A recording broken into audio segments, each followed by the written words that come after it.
I was thinking today.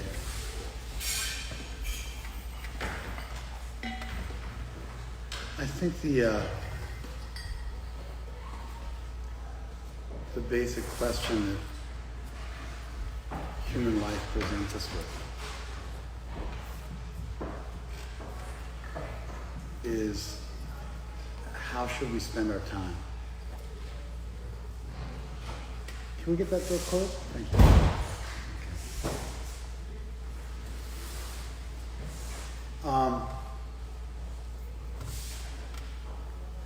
I think the basic question human life presents us with is, what should we value? And therefore, how should we spend our time? I think this question is more or less at the core of everyone's life. So, you show up in this world and you have a finite amount of time and energy. And so you have to prioritize what's important to you.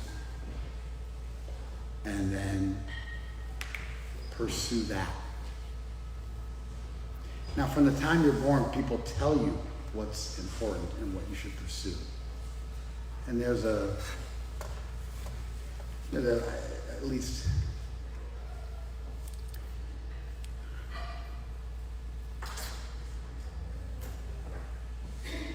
if you live in an agrarian enough situation, then education, math and language, writing, history, science, they're a bit of a luxury. If the situation is agrarian enough, then you wake up and from the time you're a child, you're either a hunter-gatherer, or you're a farmer, you're a protector, and those things occupy your whole space. You're pretty low on Maslow's hierarchy of needs, and you're just focused on putting food in your stomach and surviving. And in such a situation, really, life is very animalistic.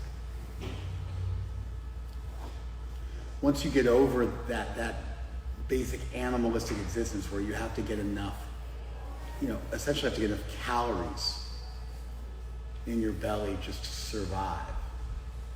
Once you get past that threshold, and a lot of people talk about like if you look at people who are in a paleo diet or whatever, and they say we should eat a hunter-gatherer type lifestyle, and the grains are the root of all evil, and when people started producing grains and gluten specifically and growing grains in an organized way, that was the beginning of the end, and we were much better off eating sweet potatoes and wild yams and foraging for stuff. I think something those people, well, number one is that was like the lowest diet we could eat. I don't think people live particularly long on that diet. They're also beating each other to death with clubs. You know what I mean? It's it's almost like a Neanderthal existence. And it's like slavery is also a super old, archaic, ancient concept. That doesn't mean it has validity. And so just because something was done a long time ago doesn't mean, we can't improve on it. Chark Samhita has a primitive form of rhinoplasty, because people used to get their noses cut off for thievery. And so they would harvest a piece of skin from your buttocks and have you drink alcohol or smoke opium and then paste that to your nose. But it's not like that there's no better forms of cosmetic surgery or even beyond cosmetic, to cure a sinus problem than the rhinoplasty discovered in the Chark Samhita. We can never do better. So just because something was done a long time ago, I don't know that necessarily means it was the best thing automatically. That point aside, when you're a hunter-gatherer or a forager, your whole day is spent doing that. And so you're not going to have a whole lot of time for studying music or art or so many things. Language, grammar, So at a certain basic level of existence, we don't differ from animals very much, in that the goal of life becomes to get enough food in your belly and then to reproduce. And we're living an existence very similar to any of the other social mammals that populate the world. At a certain point, you have enough of a surplus of calories that you can start to do other stuff with your time. And that's civilization. And that's growing crops in a systematic way and making rules and living together in larger groups than the tribe with the security and the surplus that affords. Interestingly, if you look at the Indus Valley civilization, the Mohenjo-Daro settlement, for instance, there wasn't a huge distinction between all, there tens of thousands of people lived in those settlements, but they didn't have any fancy palaces. Everybody more or less had the same type of house, which indicates there wasn't a massive disparity in the distribution of wealth. And although people were living together, there was some equality. You can understand this from the remnants of the architecture of those civilizations. It's interesting, isn't it? That it was possible to have a civilization where many people lived together, but where there wasn't this incredible disparity of wealth and the influx of capitalism. Anyway, so when you start to make laws which allow people to live together, and you have groups of people and divisions of labor, and you start to grow food on a larger scale and grow grains and stuff like that, then people don't have to necessarily, from the time they're small children, be working. People used to have big families. Well, for one reason, because they weren't using birth control. But people used to also have big families because it gave you free labor on your farm. And everybody worked together, and you were working hard from the time you were a child. But once we get civilized, then there's a general template for what you're supposed to do with your time and how you should value your time. And that usually, you should go to school for roughly 20 years of your life. Preschool in this country starts around 3 or 4. Formal education in India starts around the age of 3 or 4. Kids are going to school, not like preschool.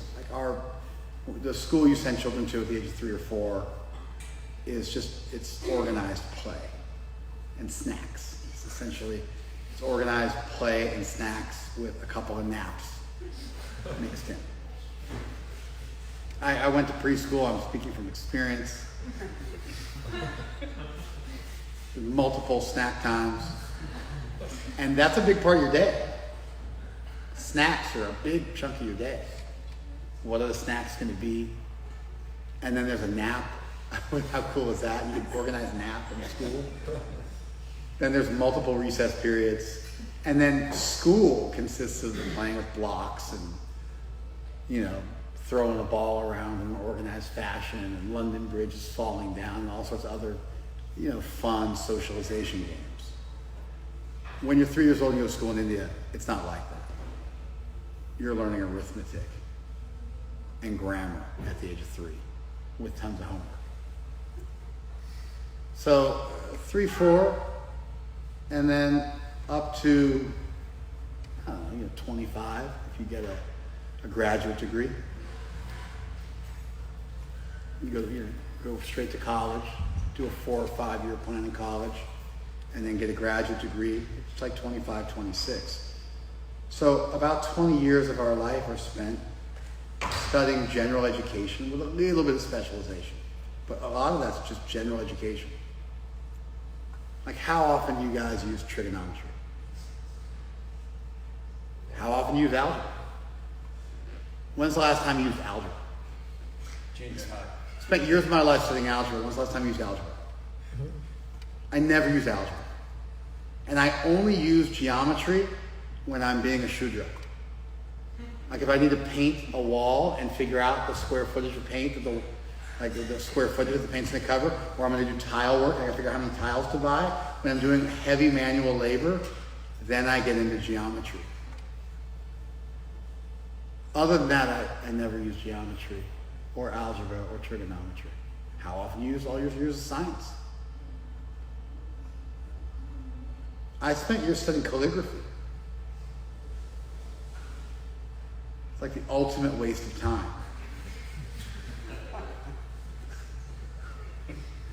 Did you study calligraphy as a kid? No. You? No. You guys are from Philly. It's like Yes. Not me, you see my Writing way. on the walls. Yeah, we did graffiti. I did graffiti too, but I also studied calligraphy. I don't even write anymore. It's hard for me to write. I write so little. I'll go months and months, and the only thing I actually write is my name if I'm signing something. Practically the only time I write nowadays is if I'm at a doctor's office. I have to fill out the form, and they weren't sophisticated enough to send it to me by email, so I could just type it all in. That's practically the only time I write now. And I'm embarrassed whenever I write because I write like a 5-year-old now. My writing used to be fairly decent, but now, and I write cards to people sometimes. So I gotta write like a thank you card or something like that. Anyway, so much of your education, those first 20 years, is just like an utter waste that you don't use at all in your adult life. It's education for education's sake. So, we get a map.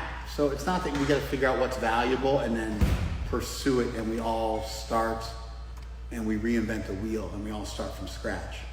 You actually get a template given to you by other people, a value system. And so education comes first, and then there's a career, and you should marry and produce children and then raise those children and send them to school for 20 years. And then you should work, ideally for about 30 years, 25 to 55, that's the gold standard. If you have to go to 65, so be it. Used to be that just one person would work, the other person would take care of the kids, and there was enough wealth in our country post-World War II to largely do like Levitt towns and things like that, suburban tract homes. It was possible to buy a car and a house and support a family on one income. And then one of the people, usually the lady, stayed home and took care of the kids. Eventually it became 2 people had to work. And then instead of working till 55 and getting a gold watch, you worked till 65 and there was no watch. And then you retire. And you hang out with your grandkids. And that's like a general template which is given to people for how they should live. There's always been entrepreneurially spirited people who broke that mold, outlaws, 1%ers who did things differently. But if you look at the mass of how people live their lives, and even how most of you, at least how you lived your early life, and for many of us, how we even live our adult lives, it's a map that we didn't choose. It's like a social contract theory, but it's a value theory. It's an ethical theory. Social contract theory is that you're born in the U.S. and you have to follow all sorts of rules. You do not choose to follow them. You're obliged to follow them. And then because you follow those rules that you don't have a choice to follow, you're given certain benefits, such as roads and hospitals and schools and police force. And so there's a social contract between you and the state provides you with free stuff, and it also takes away certain of your liberties, and you have no choice in that.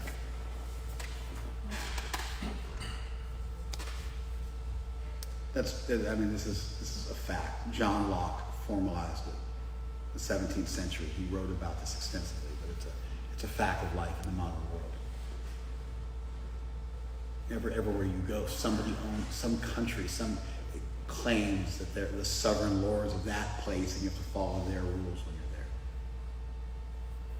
In addition to that, just by being born in a particular country, you're also given a cultural set of values. And it's similar to the social contract theory. You don't choose them. They're just given to you. So I'd say probably everybody in this room went to school from the age of 3 or 4 or 5. And then studied for 15 or 20 years. Any exceptions to that? It's all of us. And then most of us, then you get married and have a family and get a career and work and save. And there's a whole template that we don't really necessarily choose it. It's just foisted upon us by society, by our families. Sometimes you start questioning it. We call that a midlife crisis. Sometimes you question it early, then you call it a quarter-life crisis.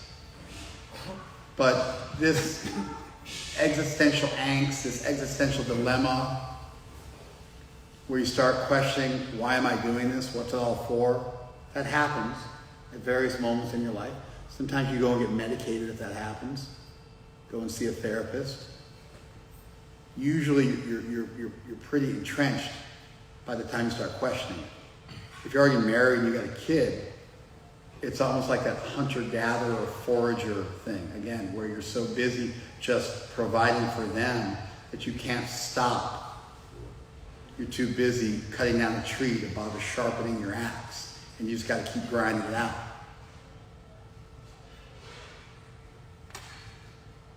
Even the facility to have a good, bona fide midlife crisis, some kind of massive, existential moment, that itself is a bit of a luxury. Once you've followed the playbook and you've entrenched yourself enough in the rat race and providing for your dependents that you birthed, now you got to provide for them. And, your life can go by like that pretty quick.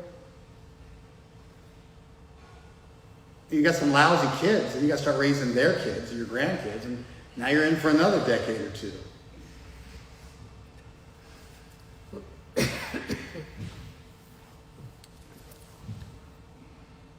Or if you get your 401k robbed, and you got to start from scratch again, and you're just constantly trying to keep up with the Joneses and save.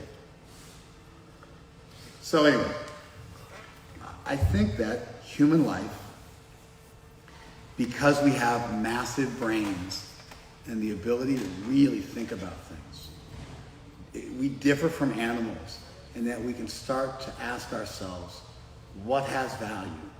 What's important? And once you know what's important, then you know what has value. When you say what has value, what is value? Axiology is the study of value and meaning. What is right? What has value? It's the merging of ethical theory and aesthetics. What is beautiful? What is true? What is good? All of that put together is called axiology. It's the study of value. And when you say what's valuable, what you're really saying is, what should I spend my time pursuing? And you don't have to actually ask these questions. Society from the time you're very young, and your family from the time you're very young, and other people from the time you're very young will start to tell you what has value, and you just kind of don't have to do anything, and you go along. You're like on a conveyor belt. And just things start to happen. You just start doing stuff because, well, that's what I'm supposed to do. And your whole life can go by on this conveyor belt of assigned value, ascribed responsibility and value, and what is beautiful, and ultimately what is worth pursuing. But because of this, it doesn't have to be like that. We can think about this stuff, and we can stop and press pause and reflect and question, doubt, and scrutinize. And we can hear other voices and come up with our own ideas. Oh, Although that's arguable, that you actually come up with your own ideas.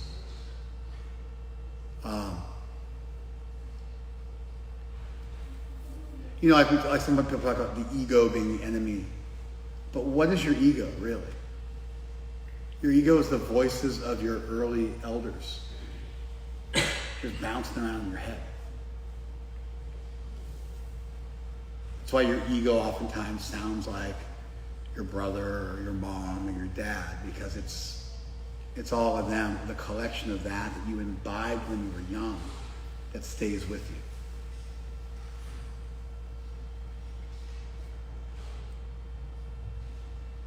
At least that's Western ego. If you look at like ahankar, I am the doer, that's a little more of a primordial sense that this world is mine and sweat off my own back and I'm the maker. That gets a little deeper than just the voice of others. It gets to like a fundamental materialism, attraction and attachment to this world. But anyway, I wanted to look at a verse in the Bhagavatam today that I found to be quite powerful. It occurs quite early in the text. I found it to be really powerful and moving. And I want to share it with you today. And that was everything I said so far is a bit of an introduction to that. And it speaks on this topic. It's a powerful voice on this exact topic we're discussing. What has value? What's worth pursuing? What does a normal life look like? What does a good life look like? What's the best life look like?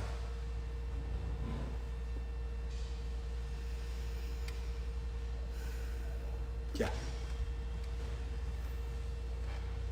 Kim pramatasya bahubi parokshai hayanai iha. Kim is the standard Sanskrit interrogative. Kim means what?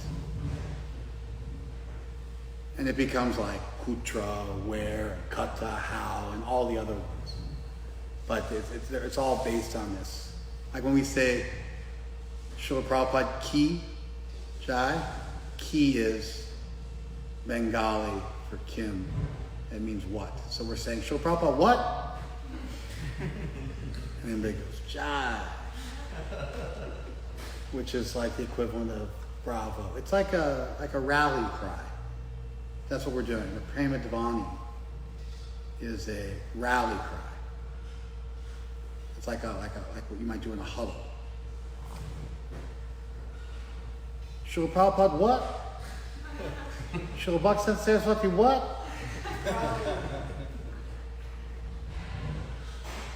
All the Vaishnavas, what? That's what we're saying. Did you guys all know that? That's what we're saying. What? And everybody goes, yeah! That's what jai is the equivalent of, yeah! I mean, jai literally means victory. But functionally,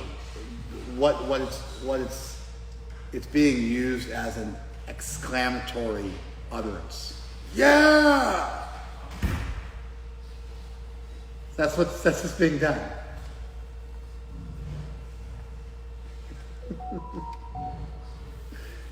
One devotee, my friend's teacher Karunika, he thought they were saying he, and then said jai. He thought they were saying die. And so it was about all of our acharyas who passed on. He thought they saying he died. Anyway, what it means what? Yeah.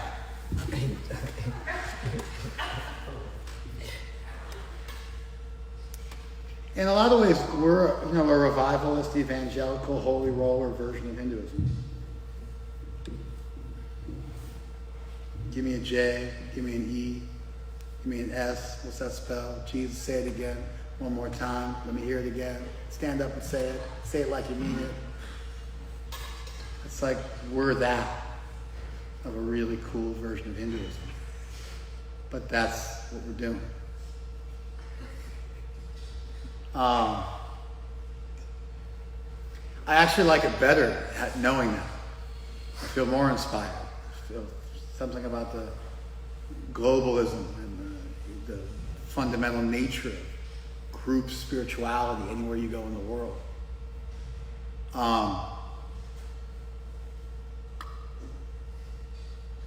So, kim pramatasya bahubi parokshai hayanai iha. What of, which means what is the value of? What's the benefit of? So sometimes in Sanskrit, you'll say what, and it's not really a question, it's more of a rhetorical question. What of many years? Hayana means years. Bahubi, like bahu. What of many years?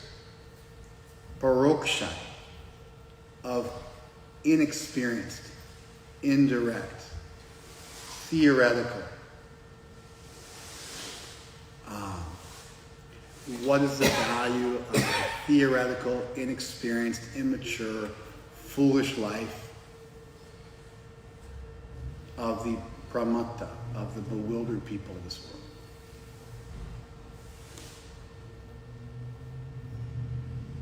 Pramatasya, of those bewildered people in the world. The bewildered people in the world is the masses, the ignorant masses, the sheeple of this world, the people who just go through life having their value system given to them. What of their many years of their life? Inexperienced and foolish, iha, in this world. What's the value of it? What's the purpose of it? What's the meaning behind it? What of it? It's nothing.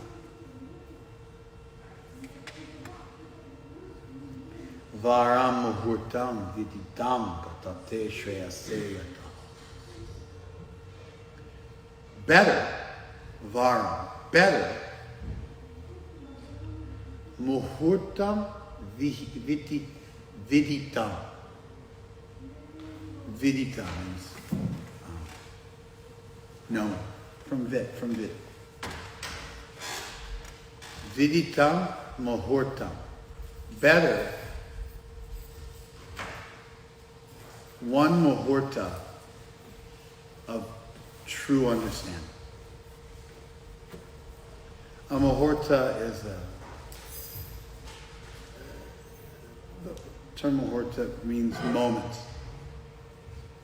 It eventually became formalized. If you look at the oldest usage of muhurta, it means a moment, but like in the Rig Veda. But eventually it became 1/30th of a day.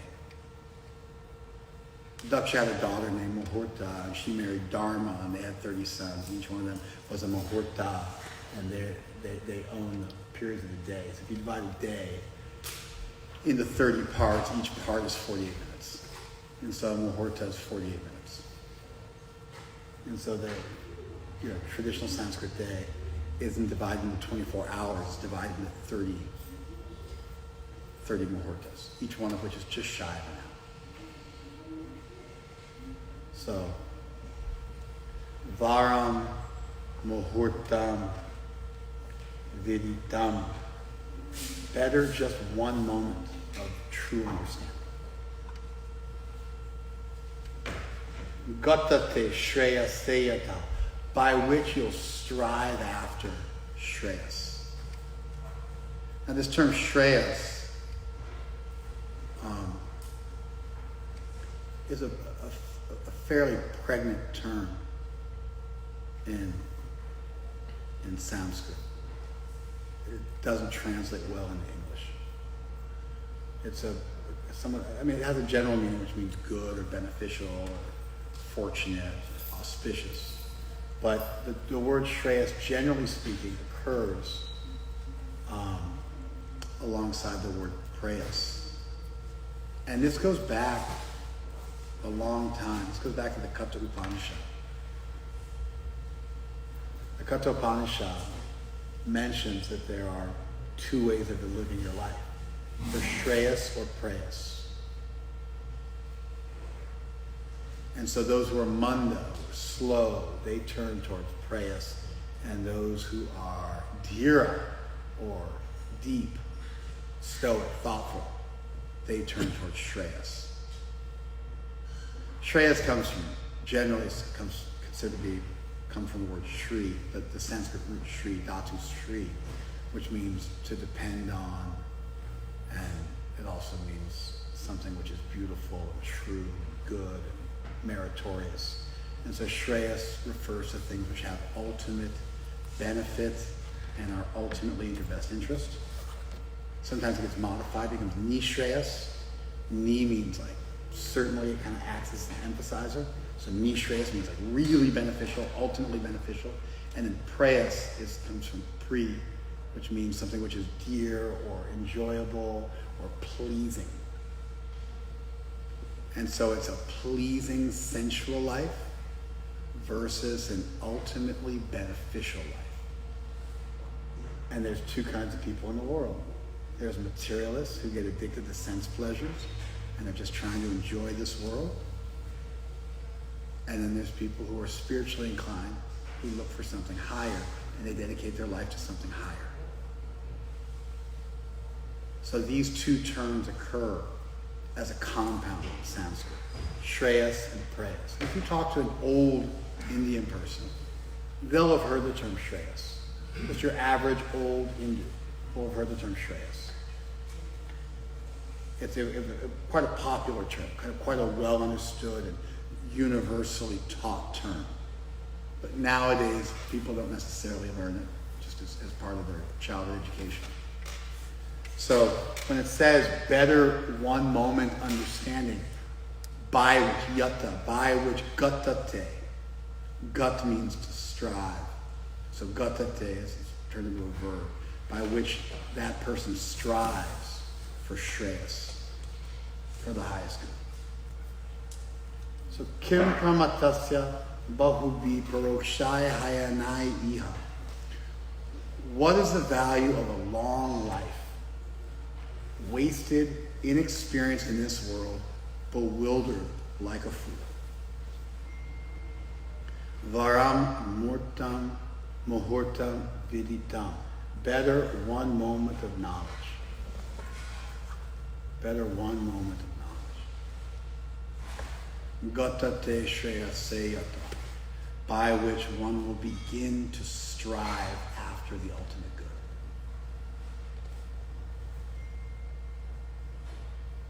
What is the value of many years of life spent bewildered in ignorance? Better just one moment, not even an hour, of reflection and knowledge and depth and understanding, which will then serve to inspire you to strive for your ultimate good.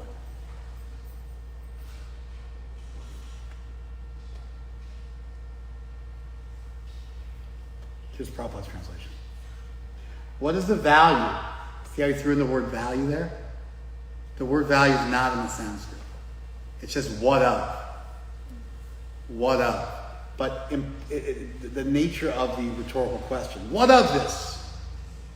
What of a long life of foolishness? It means, what is the value in that life? And so Prabhupada is a good axiologist, as a good studier and presenter of value, which is really what philosophers and priests and everybody else is. They're presenters of value. They share ideas about what's valuable. What is the value of a prolonged life, which is wasted, inexperienced by years in this world? Better a moment of full consciousness, because that gives one a start in searching after their supreme interest. Supreme interest is a great translation of Shreyas, of the philosophical idea of Shreyas. And interestingly, the moment of full consciousness isn't really a moment of full consciousness, because if it was really a moment of full consciousness, what would you not have to do subsequently? Search after the supreme interest. All right, one person was paying attention. Good job. If you're searching after your supreme interest after the moment of full consciousness, that full consciousness was a lowercase f. It was like better than what you were doing before. Enough to wake you up. Not enough to get you to your destination, but enough to start and give you an impetus to start the journey. Better a moment of understanding. It's somewhat enigmatic. But just from the construct of the verse itself, you can understand that moment of understanding isn't a moment of full self-realization. It's a moment of existential angst. It's a moment of thinking, wait a second. Everything grows old and withers and dies. I'm going to grow old and wither and die. This can't be all there is to it. There must be something better. Let me spend my life searching after that. Now I got this education, marriage, career, procreation, retirement template that got foisted upon me. And of course, I can drop that and be like a homeless guy. But then, just being homeless by itself doesn't mean that you fulfilled this verse, because you could be homeless, searching around for half-smoked cigarette butts and begging to get enough alcohol to drink, or just playing your bongo drums for money in the park to get enough money to pay your rent and do your thing. And so at that point, you're just like a low-level, sort of bottom-feeder materialist. You follow? So the mere rejection of the normal form of materialism, which is gifted to us, along with social contracts at birth and our early childhood, that's not enough to make you a transcendentalist. You could then just be an awkward, somewhat anachronistic, queer, hipster version of a materialist. You follow? If what you're after is sensual experiences and pleasing experiences and a shallow experience of life, then you're no better.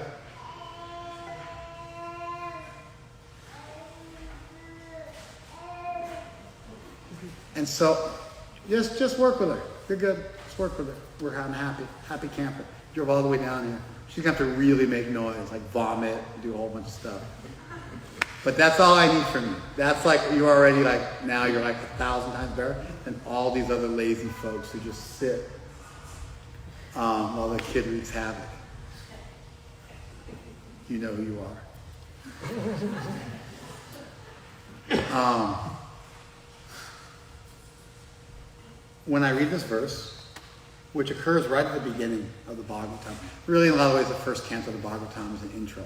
And the Bhagavatam really begins in the second canto. It's another day's conversation.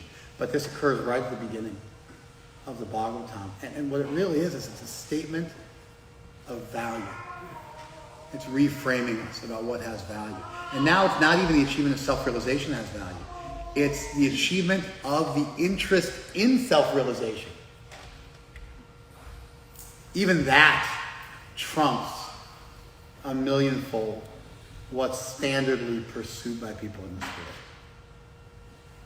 So I read this verse and I find it to be challenging and dangerous and threatening and subversive and powerful and revolutionary,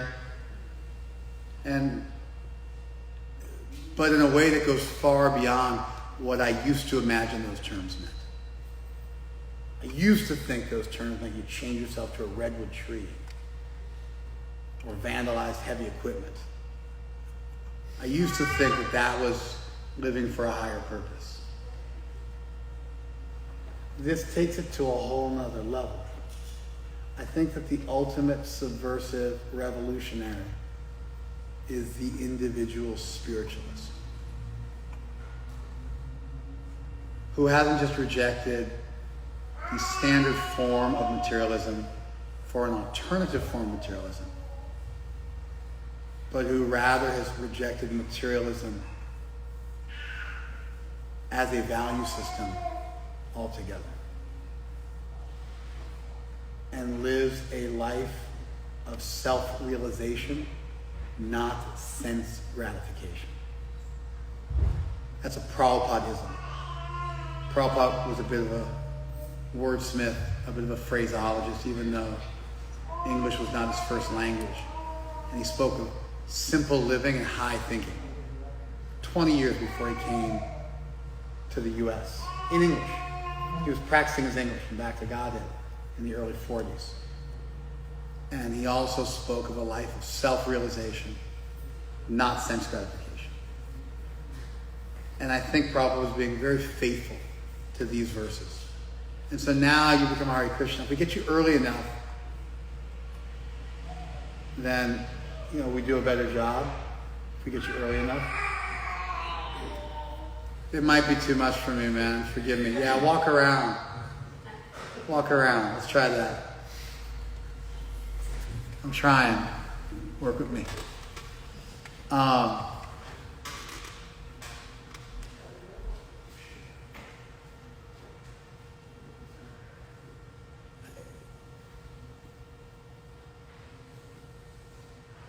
I think that if we get people young enough, we can sometimes subvert the entire process of materialism.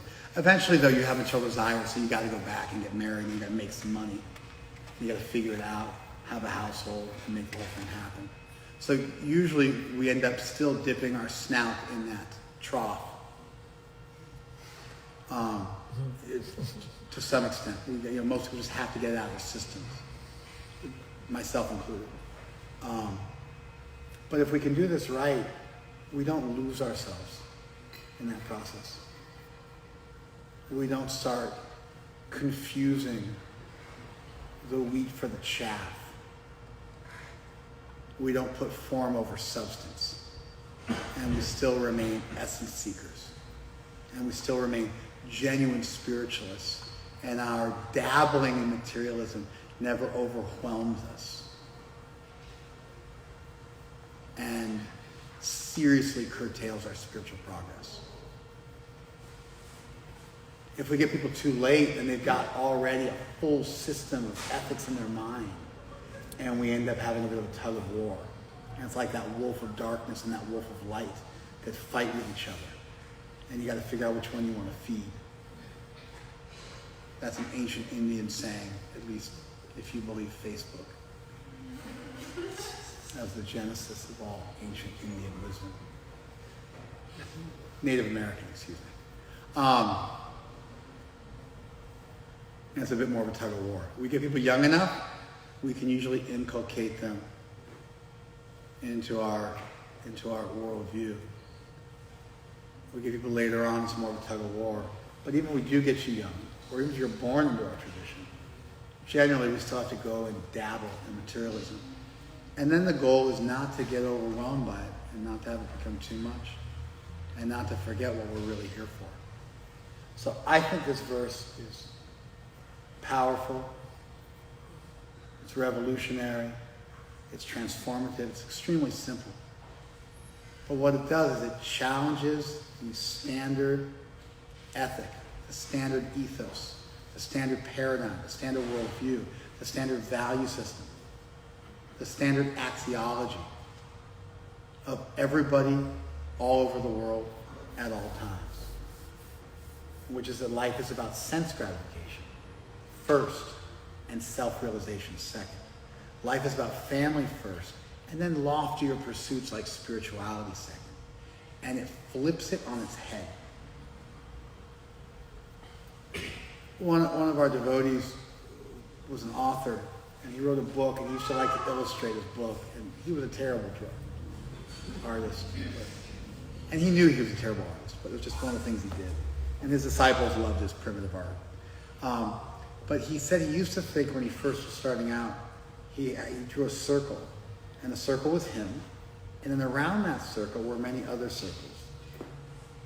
And it was like Krishna, disciples, deities, gurus, and it was all the things that were involved in his life. And that makes sense, right?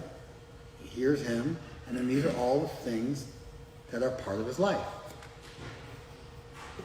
And he said, one day he woke up and realized that that center, that's Krishna. And he's a small circle revolving around Krishna. Krishna is the cynosure, the natural centrifugal fulcrum of the universe. the natural hub of the wheel of the universe, of reality. And that we exist as parts of that supreme. And that shift is seismic. It's beyond seismic. It's like the shift from the geocentric model of the solar system to the heliocentric model, where you stop seeing the Earth as being the center of the solar system and you start seeing the sun, and all of a sudden all the astronomy makes perfect sense. And there's no more weird variables that don't quite fit. I think this verse is such a seismic shift. I'm looking for moments of clarity. I'm looking for daily moments of clarity where everything comes into focus. And I realize I'm not this body. This material world is not ultimately my home. My senses are not my master. Pleasing my senses is not the goal of life. Self-realization, Krishna, those things are more important. I've got miles to go before I sleep. I'm going to keep on keeping on. I'm going to keep moving forward. This is a life worth living. That's the life I want to live. That's the idea I want to share with other people. This is a revolution. It only takes one person, one sincere soul to make that their life purpose, and that's a miracle. And I can start that today. I can change my value system today. And in a lot of ways, every other aspect of your spiritual life or material life is a detail that follows as a natural consequence of deciding what it is you value. And if you think you haven't formally thought of it, maybe you haven't formally thought of this stuff. But every one of us is a master axiologist informally. We all sit around every day making choices about what has value, forming hierarchies, priority lists, choosing what to spend our time on, choosing what to focus on, choosing what to dedicate our life to. We do that every single day we wake up. We have the freedom to choose what we want to focus on, and we choose what we want to focus on every day. High, low, in between, up, down, tamas, rajas, sattva, however you want to frame it, however you want to categorize it. Materialism versus spirituality. The general versus the specific.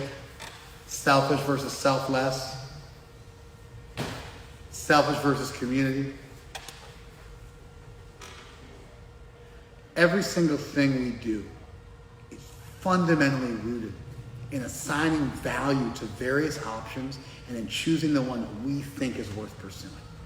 And then dedicating our prana, our life, our consciousness to thinking about and pursuing that and nurturing that idea and realizing it.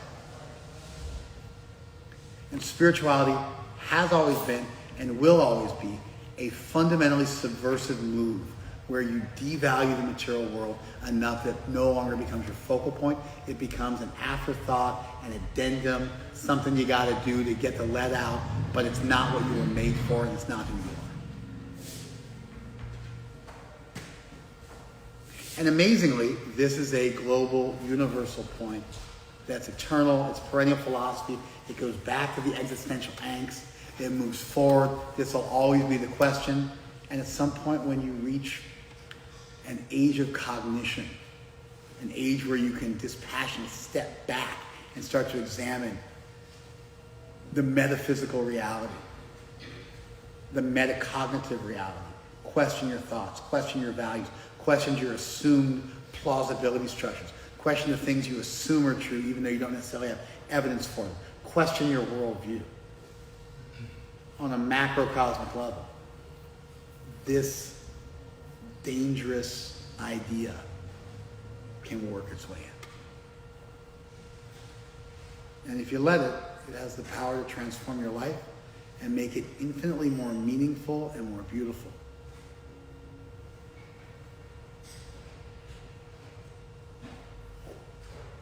That's the hero's journey.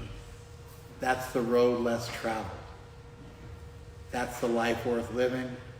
That's the adventure of a lifetime. That's legacy. That's truth, justice, the American way. That's to boldly go where no one has ever gone before you. That's that. But so much deeper and so much more profound and so much more comprehensive and so much categorical than most people ever think. They think subversive is making passive income. They think subversive, you follow? Is like upcycling stuff. They think, like we have all these ideas. None of that's even, it's not a categorical shift. It's still within the realm of fundamental materialism.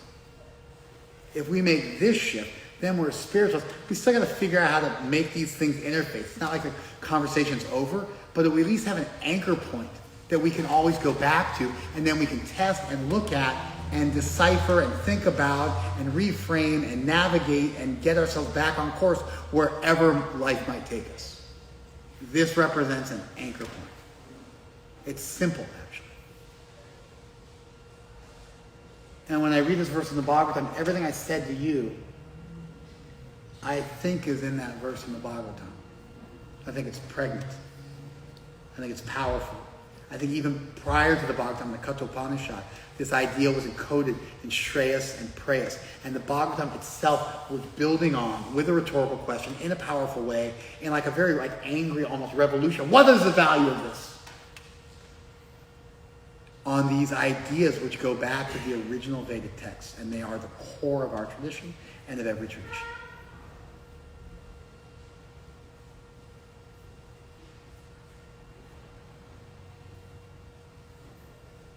Okay. Thank you for joining us. IGTV, Facebook. Let's do a little kirtan. Thank you all so very much.